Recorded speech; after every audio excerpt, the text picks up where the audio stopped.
তৃণমূল আধার card করে দিচ্ছে, আপনার ফলস জন্ম সার্টিফিকেট করে দিচ্ছে এবং তার ভিত্তিতে এদেরকে ভোটার লিস্টে নাম তুলছে।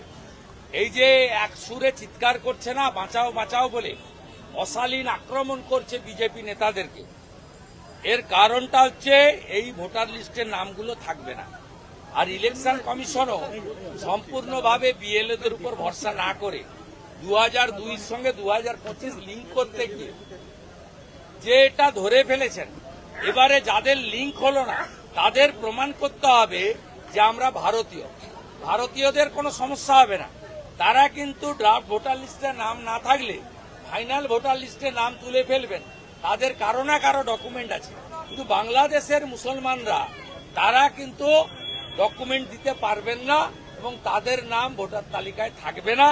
এবং তৃণমূল ক্যামেরা বন্ধ করে বিকালবেলা যে ছাপ্পাগুলো মারে, হরিপালের বড় অংশে মারে, তারকেশ্বরের বড় অংশে মারে, চন্দ্রকোনার লক্ষ্মীপুর কৃষ্ণপুরে মারে, আমরা তো সব জানি। উদয়নারায়ণপুর আমতায় মারে, ধনেখালিতে দাঁড়িয়ে দাঁড়িয়ে মারে। এবারে এই ব্যবসাটা হবে না, ওই কারণেই ওদের এত রাগ। বিমান ঘোষকে বলছে খগেন মুর্মু করব, আমার বাড়িতে বলছে 1 লাখ লোক দিয়ে ঘিরব, কল্যাণ ব্যানার্জি বলছে সুকান্ত মজুমদার শ্রীরামপুরে এলে সুস্থ হয়ে ফিরবে না। কত রকমের কথা বলতে থাকুন।